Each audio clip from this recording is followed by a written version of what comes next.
Iraq, जहां आग और खून का खेल चल रहा है। मेहदी की सच्चाई पर मोहर लग गई और अब जो उनके खिलाफ खड़ा होगा वो खुद मिटा दिया जाएगा। इमाम मेहदी को अब अपने इलाके में हुकूमत को कायम करना है। कभी कभी अंधेरा इतना गहरा होता है कि रोशनी की उम्मीद भी गुनाह लगती है, लेकिन वही दौर होता है जब अल्लाह सबसे बड़ी रोशनी भेजता है।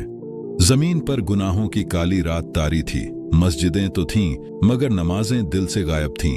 कुरान तो पढ़ा जाता था, मगर समझने वाला कोई नहीं था। जुल्म को देखकर इंसाफ सो गया था। ऐसा दौर था जब सच्चा मुसलमान होना शर्म की बात बन चुकी थी। सिर्फ एक चीज बाकी थी, वो थी दुआ। दुनिया में सुपर पावर सिर्फ ताकतवर मुल्क नहीं थे, बल्कि मीडिया, बैंक्स और फितनों के नेटवर्क बन चुके थे। इस्लामी खिलाफत का नाम तक किताबों में रह गया था। हर मुल्क ने अपने अपने इस्लाम बनाए। कोई सूफी, कोई सल्फी, कोई शिया, कोई लिबरल बन गए थे। मुसलमान आपस में उलझ गए। मदीना में एक नौजवान था, नाम था मोहम्मद बिन अब्दुल्लाह। लोगों के लिए वो बस एक नेक इंसान था, मगर वो एक राज अपने दिल में छुपाए बैठा था।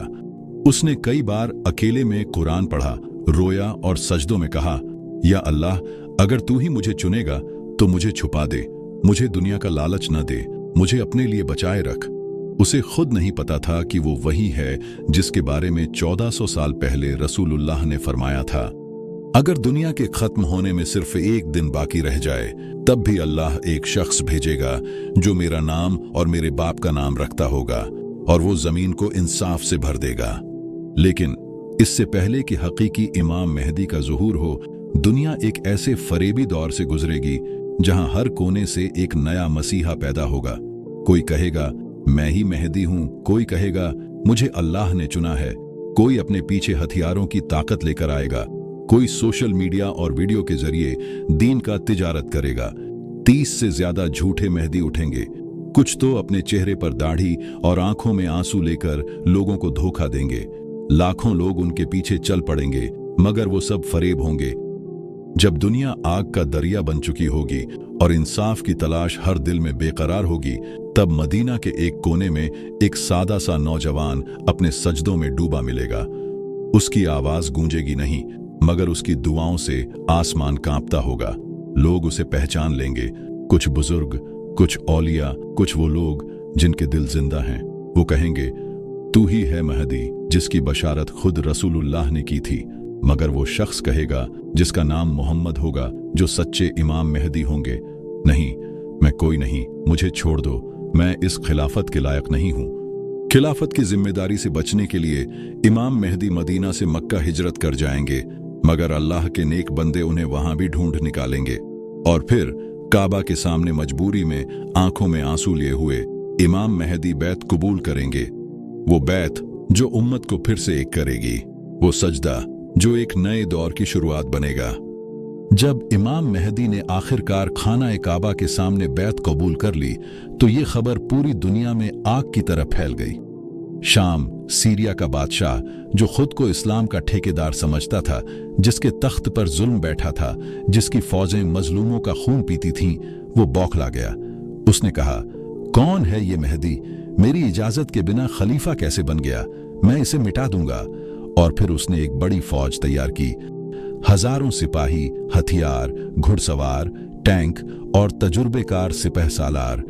उनका मकसद सिर्फ एक था, काबा जाकर इमाम मेहदी को कत्ल करना। जब वो फौज मक्का और मदीना के बीच बैदा नामी मैदान में पहुंची, तो वहां ऐसा मंजर हुआ जो दुनिया ने कभी नहीं देखा था। जमीन कांपने लगी, आसमान गरज उठा और कुछ ही लम्हों में पूरी की पूरी फौज जमीन में धंसा दी गई। ना कोई गोली चली, ना कोई तलवार उठी। अल्लाह ने खुद उस फौज का काम तमाम कर दिया। मेहदी की सच्चाई पर मोहर लग गई।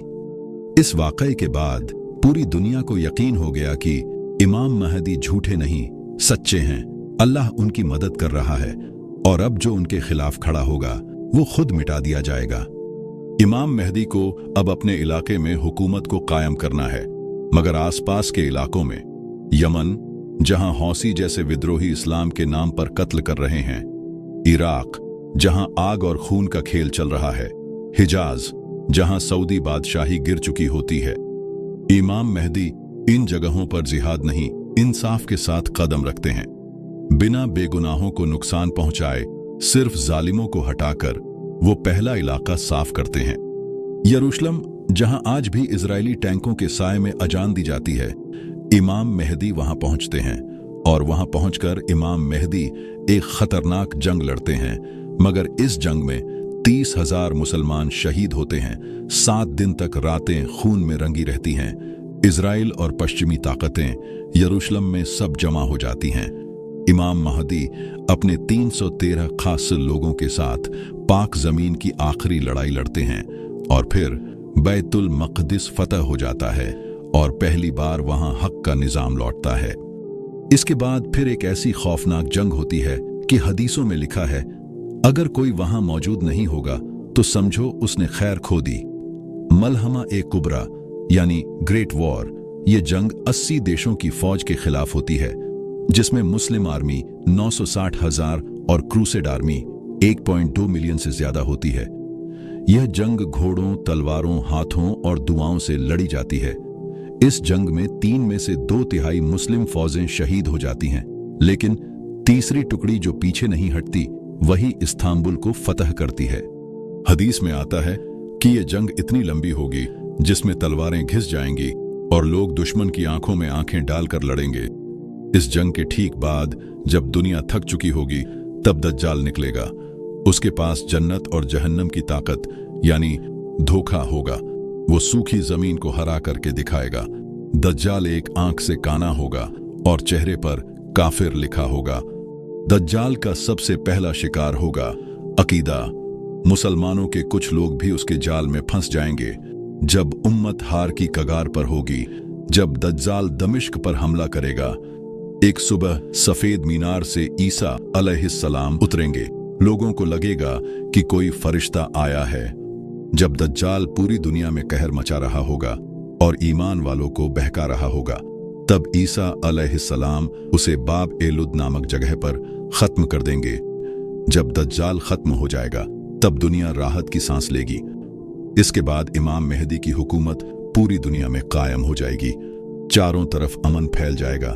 जानवर आपस में नहीं लड़ेंगे। जकात देने वाले को जकात लेने वाला नहीं मिलेगा।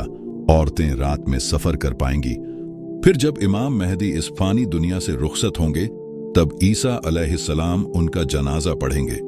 फिर कई सालों बाद लोग फिर से गुमराह हो जाएंगे, लेकिन इस बार कोई भी हमारी रहनुमाई के लिए नहीं आएगा और फिर अल्लाह इस उम्मत पर कयामत कायम कर देगा और ये फानी दुनिया फना हो जाएगी। तो दोस्तों, अब सवाल ये नहीं कि मेहदी कब आएंगे, सवाल ये है हम उनके साथ होंगे या नहीं। तो दोस्तों, मिलते हैं जल्द ही अगली कहानी के साथ। तब तक के लिए खुदा हाफिज।